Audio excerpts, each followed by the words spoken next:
Olá pessoal, sejam bem-vindos para mais um dos nossos vídeos, do nosso curso de Química Inorgânica. O vídeo hoje vai ser a segunda parte do nosso curso de Teoria de Orbitais Moleculares para aplicados a moléculas simples, Hoje eu vou falar das moléculas de O2 e F2 e também vai servir para a molécula de neônio 2 para a gente continuar avançando aí nessa teoria. Bom, para o momento cultural de hoje, eu escolhi essa caneca aqui. É uma canequinha lá da cidade onde eu morei na Alemanha, chama Bremen, fica no norte da Alemanha, e lá tem um monumento que são esses quatro bichinhos, né? É um burrinho, um cachorro, um gato e uma galinha. E na verdade o monumento é o contrário disso daqui, é o burrinho que está embaixo, o galo que está por cima. E reza a lenda que se você segurar nos dois burrinhos, é, nas duas perninhas dos dois burrinhos ao mesmo tempo e fazer um pedido, o pedido se realiza. Eu pedi para ser rico, então não funciona. Enfim, paciência, né? Bom, chega de conversa, concentra, fecha tudo, a nossa aula começa agora. Bom, então, na última aula, eu mostrei para vocês como eu posso combinar orbitais atômicos para gerar orbitais moleculares. Então, na molécula de hidrogênio, por exemplo, eu combino um orbital s do átomo de um átomo de hidrogênio com o orbital s de um outro átomo de hidrogênio. Se a interação é construtiva, eu vou ter a formação de um orbital molecular ligante. Se a interação for destrutiva, eu vou ter a formação de um orbital molecular antiligante. Bom, eu vou preencher esses orbitais seguindo o princípio Aufbau. Então, são dois elétrons. Esses dois elétrons vão ocupar o orbital de menor energia disponível, que é o orbital sigma ligante que está aqui, certo? Bom, eu ainda mostrei para vocês que com base nesse diagrama de orbitais eu consigo explicar, por que a molécula de hidrogênio vai existir. Porque há uma diminuição da energia dos elétrons quando esses dois átomos de hidrogênio eles vão ficar juntos. Basicamente é isso. Ainda mostrei em alguns casos para vocês que se eu começar a popular esses orbitais aqui, a ligação ela vai ficando cada vez mais fraca. No caso da molécula do hélio 2, se você não se lembrar, volta no vídeo anterior, você tem dois elétrons no orbital ligante, dois elétrons no orbital antiligante, a ordem de ligação é zero, essa molécula não deve existir, como de fato não existe. Bom, isso foi a nossa última aula. E hoje nós vamos falar então dessas moléculas de O2, de N2 e vai se aplicar também a molécula de neônio, que é uma molécula que a gente pode estudar também usando esse mesmo diagrama. Então, antes da gente continuar, eu gostaria de relembrar com vocês ainda quais são os tipos de orbitais que eu vou ter. Eu trouxe aqui alguns orbitais que são moleculares. E esses orbitais eles são formados a partir da combinação de orbitais s, orbital p. Eu vou mostrar isso um pouco mais à frente, mas eu queria chamar a atenção para vocês na questão da mudança de sinal. O eixo de ligação é o eixo Z. A gente sempre usa esse eixo como sendo o eixo de ligação, é uma definição. Não tem grandes impactos, não. Bom, o que eu estou chamando aqui? Aqui, cada cor representa um sinal. Então, você pode pensar que o branquinho é negativo, o verdinho é positivo, por exemplo. Observe que se eu rodar em torno do eixo de ligação, esse C2 aqui, ele vem lá da teoria de grupo. Significa que é uma rotação de 180 graus. Então tá assim, eu estou fazendo assim. Observe que se eu fizer essa rotação, o sinal da função não muda. O que é branco continua branco, o que é verde continua verde. Quando isso acontece aqui também. Branco fica branco, verde fica verde. Tá vendo? Quando eu faço essa rotação em torno do meu eixo de ligação e o sinal não muda, esse orbital é um orbital do tipo sigma. Nesses dois casos aqui são sigmas antiligantes, mas isso não importa nesse momento.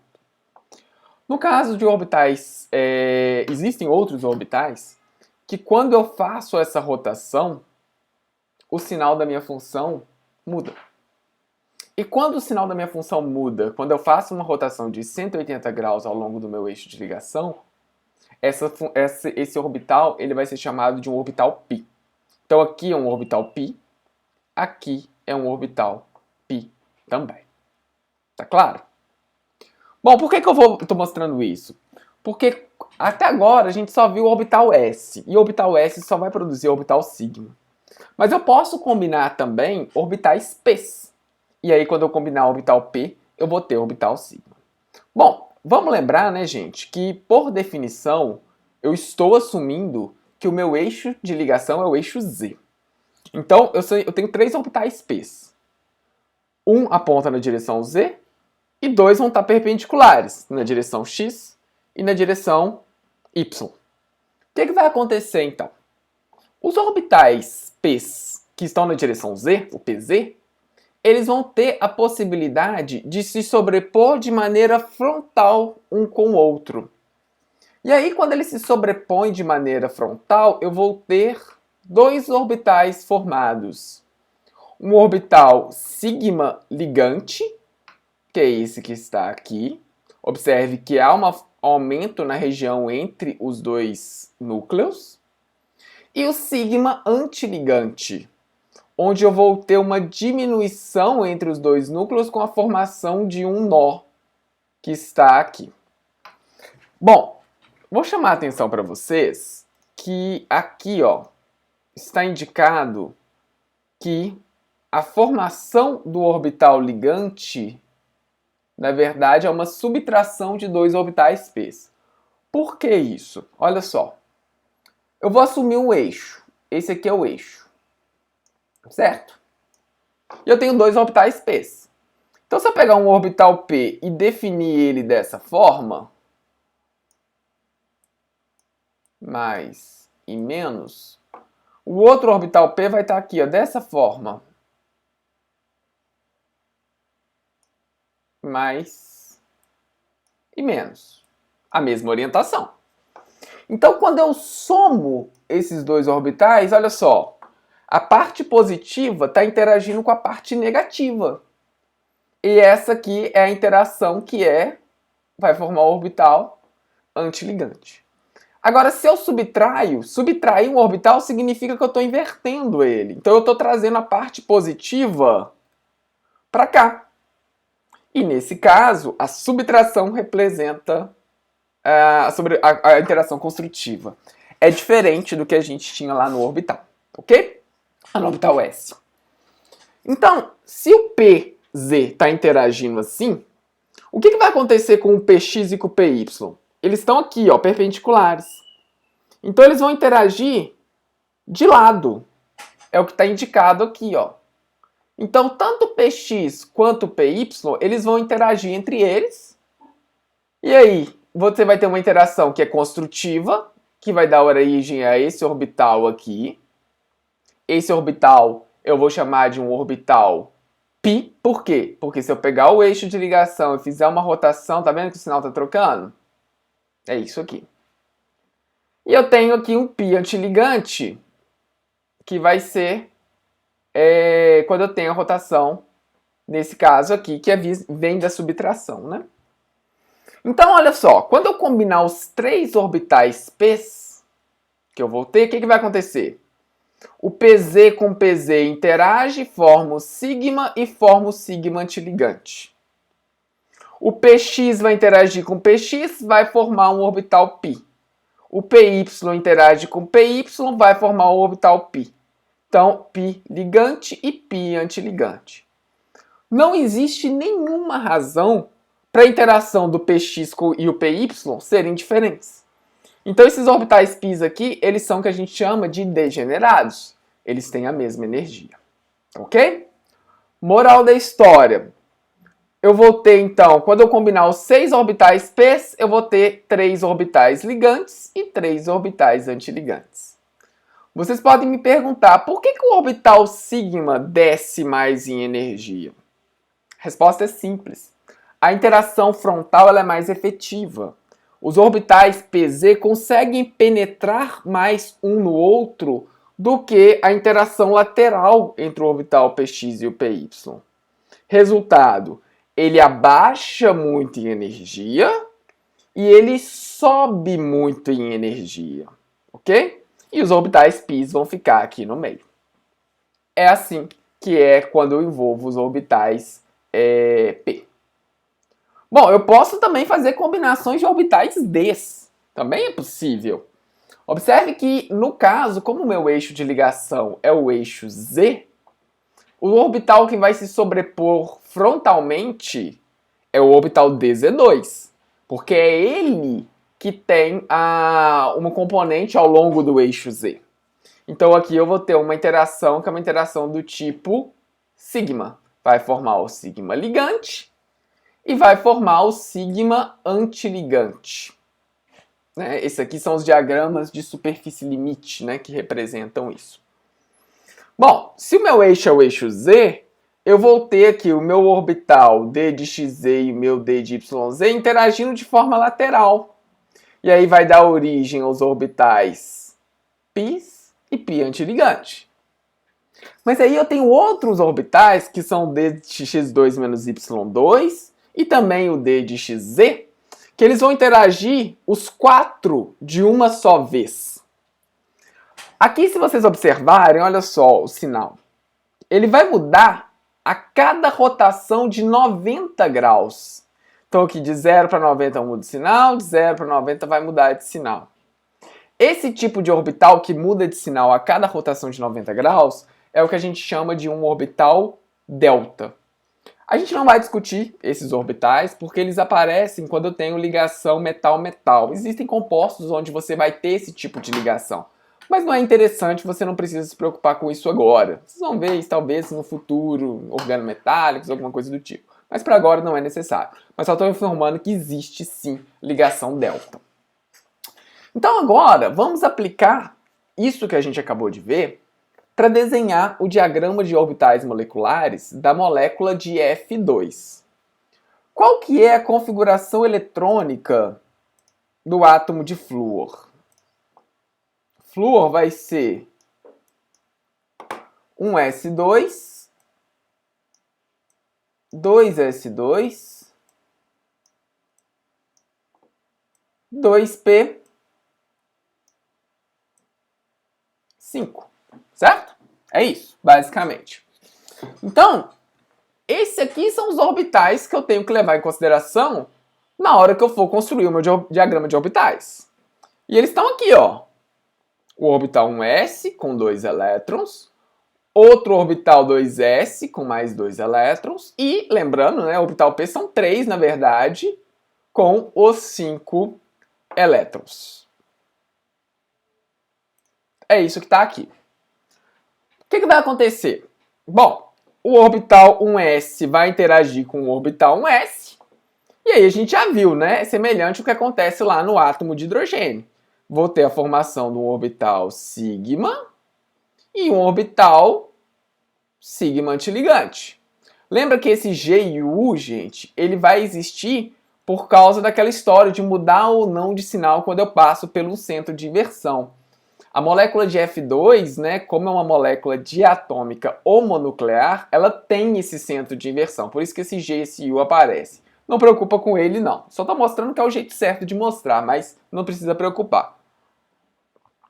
Gente, esses orbitais S aqui, eles estão muito próximos do núcleo. E como o flúor tem uma carga nuclear muito grande, esses orbitais sigmas que vão existir aqui, eles praticamente não vão mudar em relação ao orbital S. É quase a mesma coisa. Então vai ficar dessa forma, tá ok? Bom, da mesmo modo que o orbital 2s vai interagir e vai formar o orbital sigma e o sigma antiligante. Aí vocês podem me perguntar assim, por que o orbital 1s não interage com o orbital 2s? Porque eles têm a mesma simetria. Mas lembra que um dos requisitos é que eles tenham energias próximas?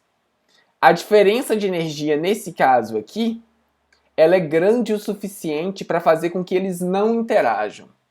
Então, o orbital 1s só interage com o orbital 1s, o orbital 2s só interage com o orbital 2s. É sempre assim? Não. Assim é os casos mais fáceis que eu estou mostrando para vocês. Depois a gente vai complicar um pouquinho mais. Certo? Vamos agora. E os orbitais 2Ps? O que vai acontecer? PZ com PZ, eles vão interagir e vai formar um orbital sigma ligante e um sigma antiligante. Observa a numeração. Por que esse é o 3 sigma? Bom, porque já apareceu um sigma aqui, o 2 sigma aqui. Esse é o 3, tá ok? Além dos orbitais sigma que são formados, ainda vai ter a formação dos orbitais πs, que vai ser π ligante e π antiligante. Ah, por que é o 1? Porque é o primeiro π que está aparecendo. Detalhe, gente, só chamar a atenção de vocês. Por que esse aqui é o π-U? Tá vendo? O ligante no π é o U. O ligante no sigma é o G. Por quê? Vamos desenhar o orbital aqui, para vocês terem uma ideia. Esse π ligante ele vai ser isso aqui, ó. Mais menos. E o meu centro de inversão, mudar a cor da caneta, tá aqui, ó. É o meio da ligação. Então observe que se eu sair de qualquer ponto,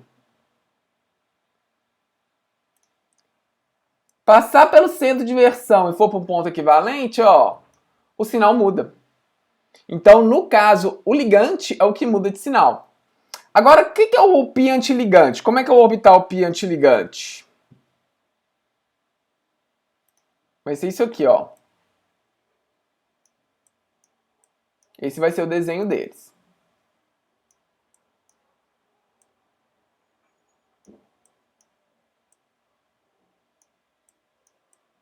É isso aqui. E o centro de inversão é o ponto lá no meio. O centro de inversão nunca muda, né, para essas moléculas. Eu estou mudando o orbital, mas o centro de inversão é o mesmo. Olha o que acontece agora, então, quando eu faço quando eu passeio, né? Olha só. O mais passa pelo centro de inversão, chega no mais. O menos passa pelo centro de inversão, fica no menos. Então não muda de sinal, é por isso. Tá ok?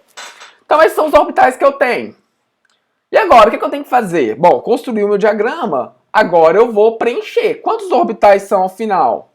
Quantos elétrons, desculpa? 1, 2, 3, 4, 5, 6, 7, 8, 9. Só que são 2, né? Então são 18 elétrons. Vamos preencher. Como é que vai ficar? Acompanha o laser. 1, 2, 3, 4, 5, 6, 7, 8, 9, 10. Observa. 11, 12. Princípio de exclusão de Pauli. 13, 14, 15, 16, 17, 18 elétrons. É assim que fica o diagrama de orbitais moleculares na molécula de F2. Bom, assim sendo, eu posso escrever a distribuição eletrônica da molécula de F2, que é o que a gente já fez na molécula de H2, né? Com todos os orbitais sendo preenchidos aqui. Posso calcular a ordem de ligação. A ordem de ligação é metade do número de elétrons ligantes menos o número de elétrons não ligantes. Meio de 10 menos 8 é 1. Tranquilo? É simples, né, gente? Depois que você pega a manha, fazer diagrama de orbitais moleculares é muito tranquilo. Bom, se vocês entenderam, agora eu quero que vocês façam a mesma coisa para a molécula de O2. Construam o diagrama de orbitais moleculares. O S interage com o S, 2S interage com 2S e os orbitais P's vão interagir entre si. Façam isso aí, por gentileza. Pausa. Já fizeram? Bom, se vocês fizeram, vocês chegaram que o esqueleto do diagrama é exatamente o esqueleto da molécula de F2. Não muda. Por enquanto não muda.